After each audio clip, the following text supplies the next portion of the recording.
الشيطان الرجيم بسم الله الرحمن الرحيم ومن يهد الله فهو المهتد ومن يضلل فلن تجد لهم أولياء من دونه ونحشرهم يوم القيامة على وجوههم عميا وبكما وصما مأواهم جهنم كلما خبت زدناهم سعيرا ذلك جزاؤهم بأنهم كفروا بآياتنا وقالوا وإذا كنا عظاما ورفاتا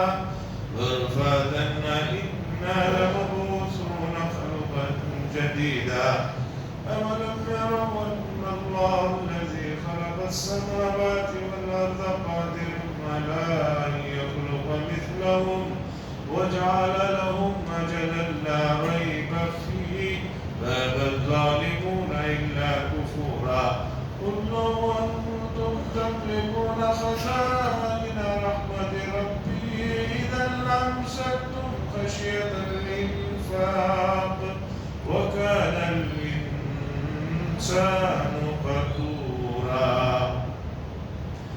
حضرات، سورہ اسراء مکی صورت ہے اور مکی صورت میں جن لوگوں سے واسطہ ہوتا تھا وہ انتہائی سخت قسم کے لوگ جو رسول اللہ صلی اللہ علیہ وسلم کے منکرین تھے، مانتے نہیں تھے. دلائل سے اوپر بات چلی کہ ان کے کس طرح کے معجزات کے مطالبات تھے کہ بھئی آسمان پر آپ جائیے، وہاں سے ہمارے نام سے رسید لکھا کر لائیے، اللہ ہمیں لکھ کر دیں ہاں میں نے بھیجا ہے ان کو رسول بنا کر، ہر آدمی کے نام سے ان کو پرچہ چاہیے. اللہ آگے فرماتے ہیں وَمَن يَهْدِ اللَّهُ فَهُوَ الْمُهْتَدِ، اور جسے اللہ تبارک و تعالی ہدایت دے بس وہی ہدایت یافتہ ہوتا ہے. یعنی اسباب رکھے، ان اسباب پر جب وہ چلتا ہے تو اللہ اس کے لیے اور آسانیاں پیدا کرتا ہے.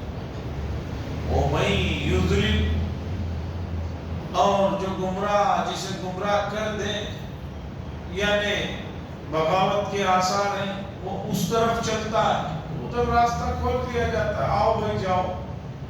فَلَن تَجِدَ لَهُمْ أَوْلِيَاءَ مِن دُونِهِ، اللہ فرماتے ہیں ایسے لوگوں کے لیے اللہ کے سوا کوئی یار و مددگار نہیں ملیں گے، دوست نہیں. وَنَحْشُرُهُمْ، اللہ فرماتے ہیں باگے اور ہم ان کا حشر فرمائیں گے. قیامت کے دن حشر میں ان کو منہ کے بل لایا جائے گا. اندھے ہوں گے، گونگے ہوں گے، بہرے ہوں گے. قیامت کے دن تین طرح کے لوگ ہوں گے. کچھ لوگ سوار ہوں گے اور کچھ لوگ پیدل ہوں گے اور کچھ لوگوں کو منہ کے بل جو ہے لایا جائے گا اور منہ کے بل چلتے ہوئے آئے گے.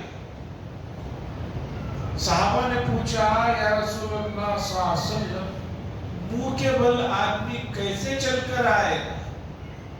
رسول اللہ صلی اللہ علیہ وسلم نے فرمایا جو اللہ پیروں کے بل پر چلانے پر قادر ہے وہ منہ کے بل پر بھی چلانے پر قادر. اور زخمی ہوں گے، امیاں، اندھے ہوں گے، بہرے ہوں گے، گونگے ہوں گے. اندھے ہوں گے یعنی ان کا حشر میں جو ہے ان کو جب منہ کے بل لایا جائے گا وہ اندھے ہوں گے، بہرے ہوں گے اور گونگے ہوں گے. اس کا کیا مطلب ہے؟ مفسرین نے بتایا اندھے ہونے کا مطلب یہ ہے کہ کوئی چیز ان کو وہاں پر اس دن جسے دیکھ کر آدمی کو خوشی ملے ایسی چیز نہیں دکھے گی. ایک آدمی کو آنکھیں ہیں، اسے اچھی چیزیں دیکھتا ہے تو خوشی ہوتی ہے. اب پتہ چلا ایسی مشکل میں کوئی خوشی دینے والی چیز نظر نہیں آ رہی ہے تو اس اعتبار سے وہ اندھے ہوں گے اور گونگے بھی ہوں گے، بہرے بھی ہوں گے. گونگے اس طرح ہوں گے کہ ان کی زبان سے کوئی ان کا عذر، ان کے جو ہے وہ جو انہوں نے کام کیے تھے غلط، اس کی کوئی تعویل کر کے پیش کر سکے، نہیں ایسا ہو گیا ایسا ہو گیا، ایسا کچھ نہیں۔ اور بہرے ہوں گے، مطلب یہ ہے اس دن ان کو کوئی اچھی خبر سننے کو نہیں ملے گی۔ آدمی بولتا ہے کان ترس گئے سننے کے لیے، یعنی اچھی خبر سنائی تو دے رہی ہیں بہت ساری خبریں، لیکن اچھی خبر سننے کے لیے آدمی کیا کہتا ہے؟ کوئی اچھی خبر اسے نہیں مل رہی ہے تو کہتا ہے آدمی اردو میں محاورے میں بھی کہ بھئی کان سننے کے لیے ترس گئے، یعنی اچھی خبر سننے کے لیے ترس گئے۔ گویا قیامت کے دن ان کافروں کو، ان نافرمانوں کو منہ کے بل گھسیٹتے ہوئے لایا جائے گا۔ گونگے بھی ہوں گے، بہرے بھی ہوں گے، اندھے بھی ہوں گے۔ مأواہم جہنم، ان کا ٹھکانہ جہنم ہوگا۔ کلما خبت زدناہم سعیرا، جب جب اس کی تپش، جہنم کی گرمی اور تپش کم پڑے گی، اسے اور زیادہ کیا جائے، یعنی آگ کو ایک بار دہکا کر نہیں چھوڑ دیا جائے گا کہ بھی تھوڑی دیر کے بعد ہلکی ہو جائے گی، کم ہو جائے گی، جیسے آگ کا یہ ہوتا ہے۔ اللہ فرما رہے جب جب بھی آگ ہلکی ہوگی اسے اور بہکایا جائے گا، اس میں اور اضافہ کیا جائے گا۔ اور قرآن ہی کے 5ویں پارے میں اللہ نے فرمایا کہ جب جب انسانوں کے جسم کی چمڑی جل جائے گی تو پھر نیا چمڑا ڈالا جائے گا تاکہ ان کو اور زیادہ درد کا احساس ہو۔ کلما نضجت جلودہم بدلناہم جلودا، نیا پھر جو ہے جسم دیا جائے گا تاکہ ان کو عذاب دیا جائے۔ اللہم احفظنا، اللہ ہم سب کی حفاظت فرمائے۔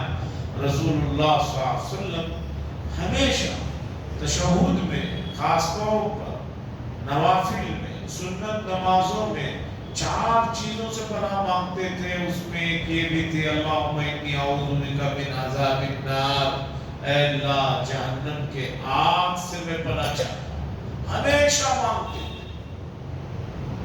تو ایسا عذاب اللہ فرماتے ہیں ذالک جزاؤہم، یہ ان کا بدلہ ہے بسبب اس کے کہ انہوں نے ہماری آیتوں کو انکار کیا، ہماری آیتوں کا مذاق کیا۔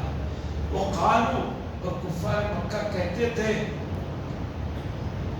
کیسے جب ہماری ہڈیاں، ہم ہڈیاں ہو جائیں گے، مرنے کے بعد آدمی کا گوشت پورا ختم ہو جاتا ہے، قبر میں کیڑے مکوڑے کھا لیتے ہیں تو اب ہڈیاں ہی ہڈیاں رہتی ہیں اور چورا چورا ہو جاتی ہیں، ہڈیاں چورا چورا ہو جاتے ہیں۔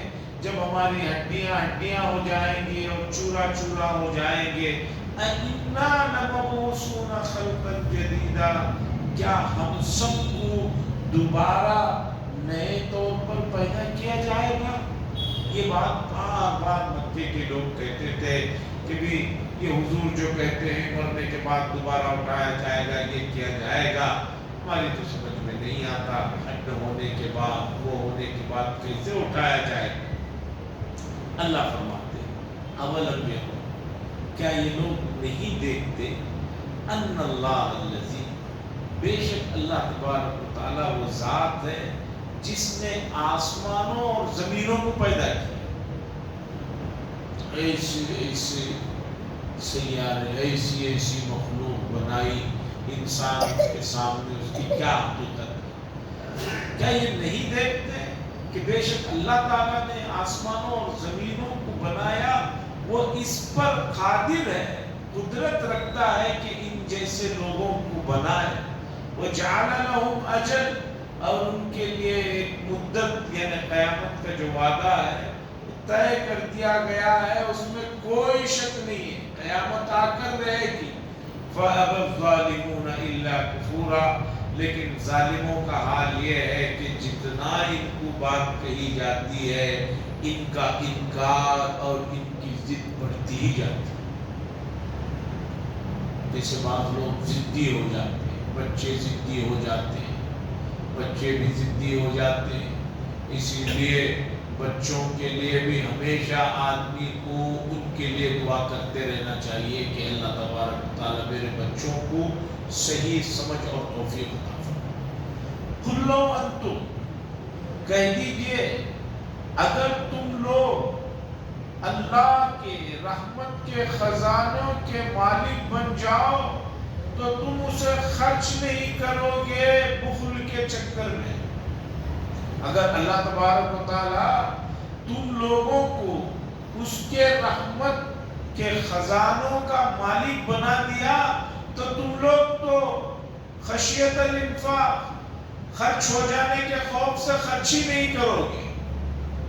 وہ کان الانسان قتورا، اور انسان ہے بڑا تنگ دل، ہے بڑا تنگ دل ہے۔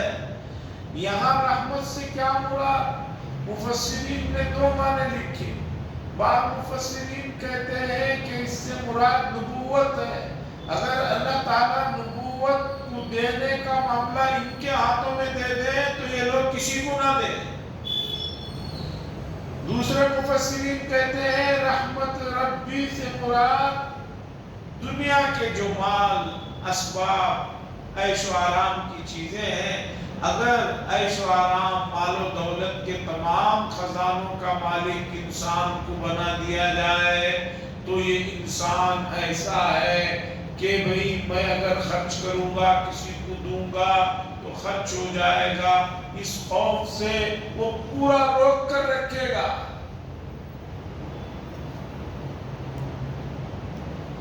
اسلام میں مالی معاملات کے سلسلے میں جو اصول رکھے ہیں ان کو اب اسلام کے مخالف لوگ بھی سمجھتے ہیں، اظہار کرتے ہیں لیکن ذرا گھما پھرا کر اظہار کرتے ہیں۔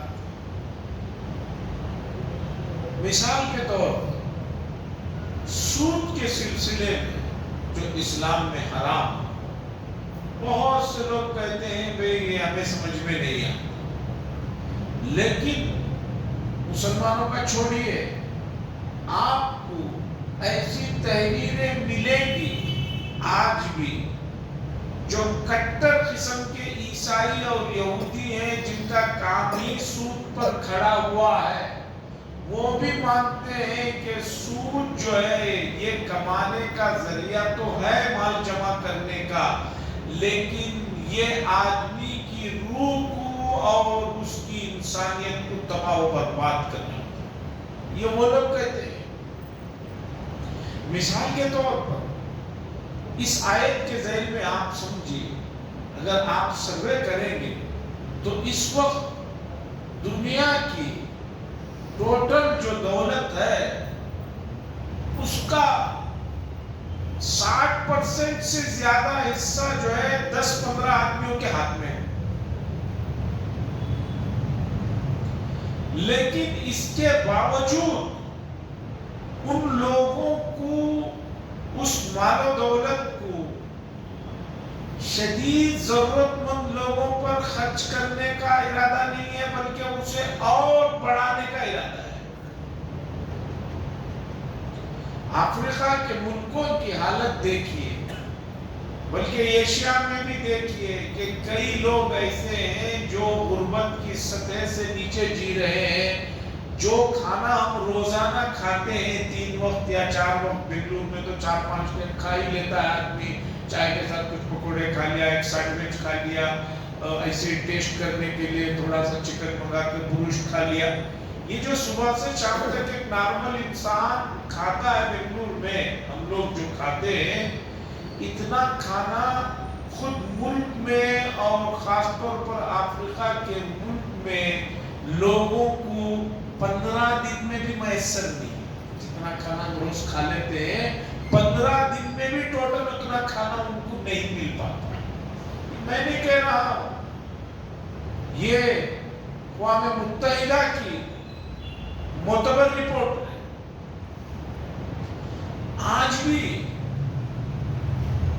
کتنی جگہ جس کھانے کو آپ بے رحمی سے پھینکتے ہیں اس کھانے کو اٹھا کر لے جا کر کھانے والے لوگ ہیں۔ اور آپ اس بدنظمی سے پھینک رہے ہیں، اس کا جواب دینا. تو دیکھیے اللہ نے فرمایا اگر اللہ اپنے خزانوں کی مالک انسانوں کو بنا دے تو انسان تو ایسے ہیں کہ اسے روک کر رکھ لیں گے اور جو ہے خرچ نہیں کریں گے کہ بھئی ختم نہ ہو جائے. کیوں؟ انسان ہے ہی بڑا تنگ دل فطورہ. کفر و شرک کی نحوست یہ ہے جو آخرت پر ایمان نہیں رکھتے ان کا مسئلہ یہ ہے کہ وہ تنگ دل ہے، وہ کسی کو کچھ دیتے نہیں. اب آگے اللہ تبارک و تعالی مکہ المکرمہ کے لوگوں کو بنی اسرائیل کے واقعات سنا رہے ہیں کہ دیکھو بھائی تم مکے میں جو چند لوگ مال و دولت اور طاقت میں بڑے ہو کر بہت زیادہ تکبر میں اور گھمنڈ میں آ گئے ہو، تم سے زیادہ طاقتور، تم سے زیادہ خزانے ہم نے فرعون کو دیے تھے اور اس کی قوم کو دیے، لیکن ان لوگوں نے ان خزانوں کو، ان دولتوں کو دیکھ کر ان کے اندر جب بڑائی آئی اور سب کچھ اپنے آپ کو سمجھنے لگے تو ہم نے ان کو تباہ و برباد کر دیا. اور یہ بات آپ چاہے تو بنی اسرائیل کے جو لوگ موجود ہیں ان سے بھی پوچھو. اور ابھی 2-3 دن پہلے مصر کی حکومت کہیں پر وہ جو فرائنہ دفن ہے وہاں پر کہیں ایک جگہ پر جو ہے کھدائی کا کام ہوا ہے تو جو خزانہ مل رہا ہے وہ اتنا ہے کہ بس پوچھئے. اور چونکہ وہ پرانی چیزیں اینٹیک ہوتی ہے اور بعض لوگوں کو وہ 100 گرام بھی ہو تو اس کی جو ہے بہت ویلیو بن جاتی ہے، اسے جمع کر رہے ہیں. 2-3 ویڈیو ابھی قریب میں 2-3 دن پہلے اخباروں میں بھی آیا تھا، مجھے بھی کسی صاحب نے وہاں سے بھیجا ہے، تقریباً 8-8.5 منٹ کا ہے. کھود رہے ہیں تو مرتے ہوئے انہوں نے جو خزانے رکھ لیے تھے وہ نکل رہے ہیں، خدا جانے کتنے نکلے. اللہ بتا رہے ہیں وہ خزانے، وہ طاقت ان لوگوں کی ان کو کام نہیں آئی، نبی کا انکار کیا تو تمہاری تو ان کے مقابلے میں کوئی حیثیت نہیں ہے، اس لیے زیادہ جو ہے گھمنڈ نہ. وَلَقَدْ آتَيْنَا، اور تحقیق کہ ہم نے دیا موسیٰ علیہ السلام کو کھلے 9 نشانیاں دی.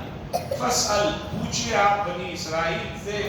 جب وہ آئے ان کے پاس تو کہنے لگا فرعون موسیٰ علیہ السلام کو اِنِّی لَأَظُنُّکَ یَا موسیٰ مَسْحُورًا، اے موسیٰ میں تو یہ دیکھتا ہوں کہ آپ پر جادو کر دیا گیا ہے. یہاں پر آیا ہے 9 آیات، 9 کھلی نشانیاں. اس سے کیا مراد ہے؟ مفسرین کے 2 اقوال ہیں. پہلا قول یہ ہے کہ موسیٰ علیہ السلام کو جو معجزات دیے گئے تھے بڑے 9 ان کا ذکر ہے. کیا معجزات؟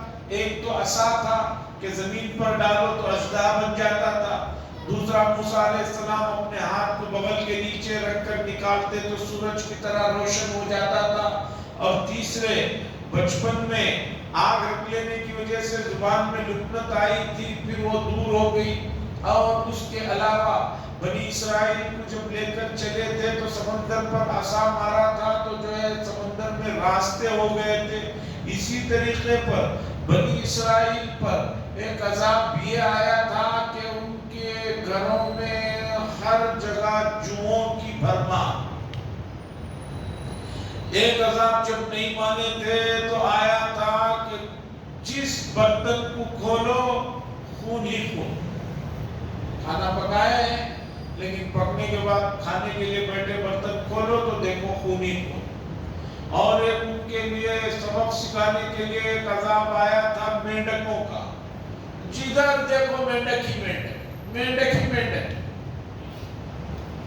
مینڈک کا حلیہ ہی ایسا ہوتا ہے کہ جو آدمی سلیم الطبع ہوتا ہے، جو نازک مزاج ہوتا ہے، وہ اگر دیکھ لے تو پھر جو ہے اسے یاد کر لے تو آدمی کا کھانا نہیں ہوتا. اب ہر جگہ مینڈک ہی مینڈک ہو جائے کیسا عذاب. تو یہ 9 نشانیاں تھیں.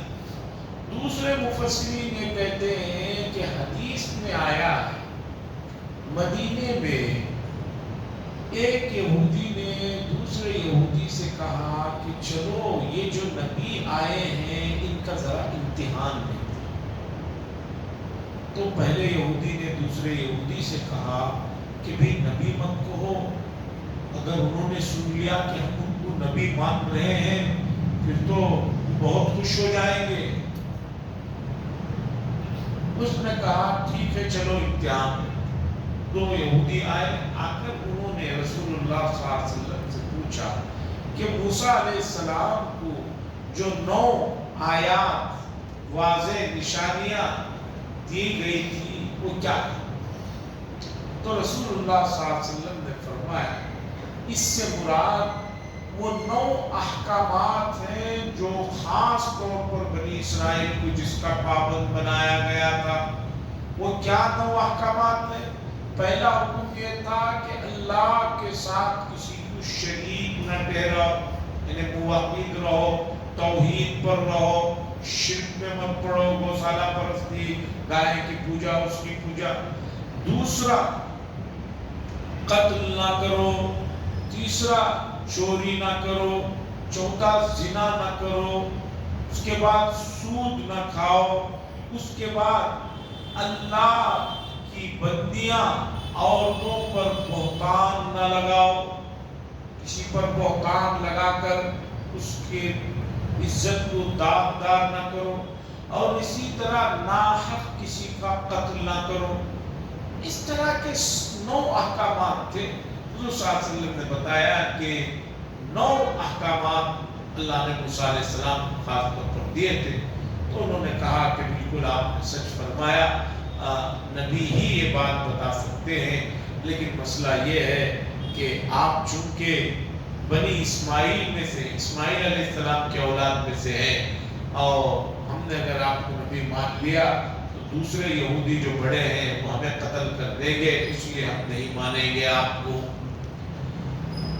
قال لقد علمت، موسیٰ علیہ السلام نے کہا جب فرعون نے کہا کہ مجھے لگتا ہے کہ آپ پر جادو ہو گیا ہے، تو موسیٰ علیہ السلام نے کہا کہ تحقیق کہ یہ بات تم بھی جانتے ہو، تمہیں بھی یقین ہے کہ جو کچھ اللہ تبارک و تعالیٰ نے چیزیں نازل فرمائی ہیں جو کہ آسمانوں اور زمینوں کے پروردگار ہیں، یہ جو بصیرتوں کے ساتھ اللہ نے جو احکامات نازل کیے ہیں، اس کے سچا ہونے کا دل تو تمہارا بھی گواہی دیتا ہے، لیکن مانتے نہیں۔ وَإِنِّي لَأَظُنُّكَ يَا فِرْعَوْنُ مَسْبُورًا، اور بے شک موسیٰ علیہ السلام نے کہا بے شک میں دیکھ رہا ہوں اے فرعون تم بہت جلد تباہ ہونے والے ہو، تمہاری تباہی طے ہے۔ فَأَرَادَ، پس فرعون نے ارادہ کیا یہ کہ ان کو زمین سے، موسیٰ علیہ السلام اور ان کے ماننے والوں کو زمین سے نکال کر اکھاڑ کر پھینکے۔ فَأَغْرَقْنَاهُ وَمَن مَّعَهُ جَمِيعًا، اللہ فرماتے ہیں ہم نے اسے اور اس کے ساتھ تمام ساتھیوں کو غرق کر دیا دریائے نیل میں۔ وَقُلْنَا، اور کہا ہم نے اس کے بعد بنی اسرائیل سے اسْكُنُوا الْأَرْضَ، ابھی زمین میں جاؤ رہو سہو بسو۔ فَإِذَا جَاءَ وَعْدُ الْآخِرَةِ، پس جب آئے گا آخرت کا وعدہ، جِئْنَا بِكُمْ لَفِيفًا، ہم تم سب کو لپیٹ کر لے کر آئیں گے۔ ہم تم سب کو آخرت کا جب وعدہ آئے گا تم سب کو لپیٹ کر لے آئیں گے۔ قرآن کریم میں بہت سی چیزیں ایسی ہیں کہ جس کے اندر جو بڑے درجے کے محققین ہیں وہ غور کرتے ہیں تو ان کو اس میں سے کچھ اشارے، کچھ کنائے محسوس ہوتے ہیں۔ یہ کیوں بات کہہ رہا ہوں؟ اس لیے کہ اس آیت کے حصے پر مجھے کچھ بات کرنی۔ اب جیسے مثال کے طور پر ایک آرٹسٹ ہوتا ہے، اس کی تصویر بنی ہوئی، جو مشہور آرٹسٹ لوگ ہیں ان کی تصویر بنی ہے، لاکھوں میں فروخت ہوتی ہے۔ ہم دیکھتے ہیں تو ہمیں لگتا ہے کہ ایسا تو کوئی چیز ہی نہیں ہے، میرے تو کچھ سمجھ میں ہی نہیں آ رہا۔ ایک لطیفہ اسی پر سناتا ہوں۔ میرے استاد محترم ایک مصری استاد نے سنا ہے کہ مصر میں پینٹنگ کا مقابلہ ہوا. دنیا بھر سے لوگ اپنی بنائی ہوئی پینٹنگیں لے کر آئے تھے اور یہ طے تھا کہ جس کی پینٹنگ پہلے نمبر پر آئے گی اسے 1 سال تک کے لیے پوری دنیا گھومنے پھرنے رہنے وہ سب فری رہے. تو مصر کے ایک پینٹر کی پینٹنگ بہت پسند آ گئی اور اسے پہلا نمبر دیا اور اسے بلا کر پوچھا گیا کہ بھئی آپ نے جو پینٹنگ بنائی یہ خیالات آپ کو کیسے آئے؟ میرے استاد نے کہا ایک بڑی پینٹنگ تھی، اس میں کچھ ادھر سے لکیریں گھسیٹی ہوئی تھی، کچھ ادھر گھسیٹی ہوئی تھی، کچھ یہ رنگ میں کچھ وہ رنگ میں، عجیب. تو اس مصری خطاط پینٹر نے کہا کہ مجھے تو چونکہ پہلے نمبر پر منتخب کر لیا گیا ہے، مجھے دنیا بھر گھومنا ہے، سچ بات تو یہ ہے کہ یہ پینٹ میں انہیں بنایا ہی نہیں. تعجب میں پڑ گئے کہ بھی آپ نے نہیں بنایا تو کس نے بنایا؟ اس نے کہا کہ معاف کرنا، سچ بات ہے، بتا رہا ہوں یہ جو لکیریں ہیں جسے آپ سمجھ رہے ہیں اس میں یہ رنگ میں یہ اشارہ ہے وہ اشارہ ہے، میرا کوئی کمال نہیں، میری بلی کا کمال. انہوں نے کہا بلی کا کیا کمال؟ کہا پینٹنگ بنانے کے لیے بہت سے پینٹ رکھے ہوئے یہ رکھا ہوا بیٹھا ہوا تھا، میری بلی آئی گرا دیا، اس کی دم کو کلر لگ گئے، کبھی ادھر سے بھاگتی رہی کبھی ادھر سے بھاگتی رہی. یہ جو کچھ ہے اس کی دم کی جو ہے کمال ہے، میرا کچھ بھی کمال.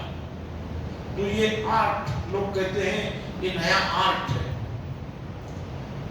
کیا اس سے وہ مراد ہے، اس سے یہ مراد ہے، کیا مراد ہے اسے بھی نہیں معلوم رہتا جس نے بنایا، یہ بعد میں ماہرین کا.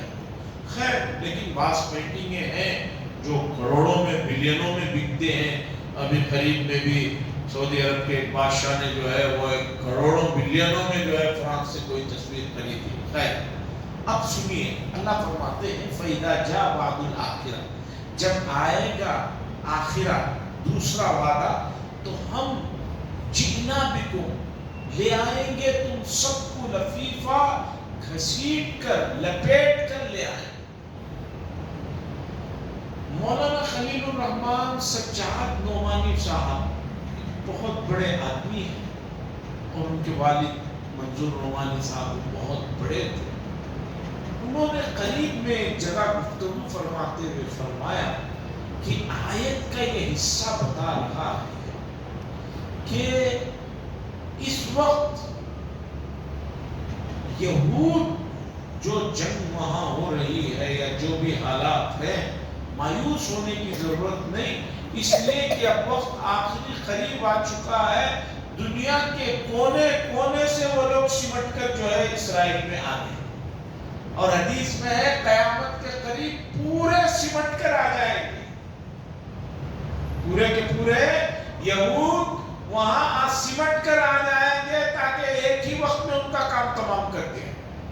تو فَإِذَا جَاءَ وَعْدُ الْآخِرَةِ، یہ دوسرا وعدہ جب آئے گا اللہ فرما رہے ہیں ہم تمہیں گھسیٹ کر لپیٹ کر لے کر آئیں گے. اور اس وقت وہی ہو رہا ہے کہ دنیا کے کونے کونے سے سب لوگ یہ لوگ وہاں جا جا کر جمع ہو رہے ہیں، اس لیے کہ آخرت کے سلسلے میں جو احادیث ہیں ان میں ان سب لوگوں کا جمع ہونا، ایک جگہ جمع ہونا، یہ بھی واضح طور پر حدیث میں آیا ہے. اللہ فرماتے ہیں وَبِالْحَقِّ أَنزَلْنَاهُ وَبِالْحَقِّ نَزَلَ، اور ہم نے اس قرآن مجید کو حق کے ساتھ آپ پر نازل کیا اور حق کے ساتھ اسے اتارا تھوڑا تھوڑا کر کے. وَمَا أَرْسَلْنَاكَ، اور ہم نے آپ کو رسول بنا کر نہیں بھیجا مگر اس لیے بھیجا کہ آپ فرما برداروں کو خوشخبری دیں اور نافرمانوں کو ڈرائیں، نافرمانوں کو جو نہیں مان رہے ہیں ان کو ڈرائیں.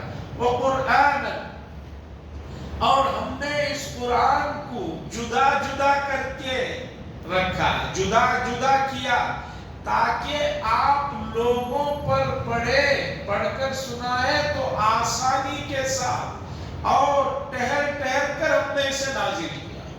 قرآن مجید کو الگ الگ حصے آپ دیکھیں گے، سورتیں ہیں قرآن مجید میں، سب سے پہلے سورتیں ہیں 114، پھر ہر سورت میں آیت ہے، پھر آیت میں بھی بعض مرتبہ بڑی آیت ہے تو اس میں ایک مضمون آدھی آیت پر رکتا ہے۔ کیوں ہم نے یہ سب کیا؟ تاکہ آپ جب لوگوں کے سامنے اسے پڑھیں تو اطمینان کے ساتھ ٹہر ٹہر کر پڑھیں، اور ہم نے اسے دھیرے دھیرے کر کے نازل کیا۔ قل، آپ کہہ دیجئے آمنو بھی او لا تؤمنو، چاہے اس پر تم ایمان لاؤ یا نہ لاؤ، ان الذین اوتوا العلم، بے شک وہ لوگ جن کو علم دیا گیا، اہل کتاب میں، یہود و نصارہ میں بھی آپ سے پہلے ایسے لوگ گزرے ہیں، جو آپ سے پہلے ہیں ان میں سے ایسے لوگ ہیں، اذا یتلی علیہم، جب ان کے پاس قرآن کی آیتوں کی تلاوت کی جاتی ہے تو تھوڑیوں کے بل جو ہے گر جاتے ہیں، سجدے میں پڑ جاتے ہیں۔ چونکہ بہت سے یہود بھی، ان کے علماء بھی ایمان قبول کیے، کیوں؟ ان کو معلوم ہے قرآن کی حقیقت اور قرآن کا انداز۔ بات یہاں آ کر تھوڑی دیر کے لیے روکنا چاہتا ہوں کہ قرآن کے سلسلے میں جو رویہ امت اس وقت اپنائی ہوئی ہے وہ بہت ظلم والا ہے۔ کوئی آدمی قرآن رمضان کے علاوہ اکثر لوگ پڑھنے کے لیے تیار نہیں، اور قرآن رمضان میں پڑھ کر سمجھتے ہیں کہ بس ہو گیا۔ نہیں، قرآن کو روزانہ تھوڑا تھوڑا پڑھنا چاہیے، جن کو نہیں آتا ان کو سیکھنا چاہیے۔ موجودہ زمانے میں سیکھنے سکھانے کا الحمدللہ اللہ نے بہت اچھا شاندار انتظام کر دیا ہے۔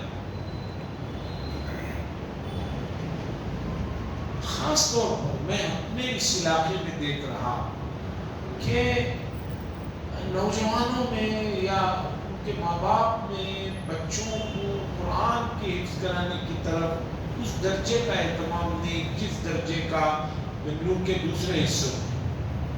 ہمارے بیدواڑی آرمسٹرانگ روڈ شیواجی نگر میں کئی سالوں سے یہ انتظام ہے کہ کالج اور اسکولوں میں پڑھنے والے بچے حافظ بننا چاہیں تو روزانہ صبح تھوڑا ٹائم دیں، شام میں تھوڑا ٹائم، اور بچے مستقل ٹائم دے رہے ہیں۔ کوئی فرسٹ پیو میں ہے، کوئی سیکنڈ پیو میں ہے، کوئی ڈگری میں ہے، اور الحمدللہ حافظ ہو رہے ہیں۔ بلکہ چند دن پہلے تو میں گیا تو اتنی طبیعت خوش ہوئی، ایک صاحب کالج پڑھتے ہوئے انہوں نے قرآن حفظ کیا تھا نئی کلاس میں۔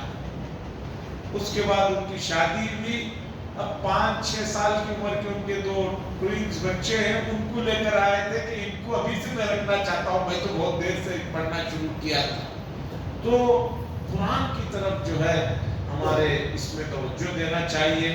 گزارش ہے، بہت سارے احباب ماشاءاللہ ان کے دوست احباب حلقہ سرکل بہت ہے، کہیں واکنگ میں ملتے ہیں، کہیں دوسری جگہ ملتے ہیں، ذرا قرآن کو پڑھانے کی طرف جو ہے دوستوں میں رغبت جو ہے دلاتے رہیں، بولتے رہیں، پوچھتے رہیں کہ بھی کچھ پڑھتے ہیں کیا؟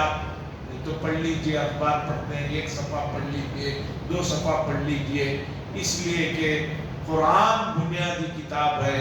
جب تک اس کی طرف امت متوجہ نہیں ہوگی، وہ حقائق اور معارف اور اللہ کی جو نعمتیں ہیں اس کا احساس نہیں کر پائے گی۔ وآخر دعوانا الحمدللہ، لیکن الحمدللہ کا شکریہ اللہم صلی اللہ علیہ وسلم شفیعنا نبینا مولانا محمد بارک وسلم ربنا آتنا فی الدنیا حسنہ وفی الآخرۃ حسنہ وقنا عذاب النار۔ صلی اللہ تعالی وسلم علی خیر خلقہ محمد وعلی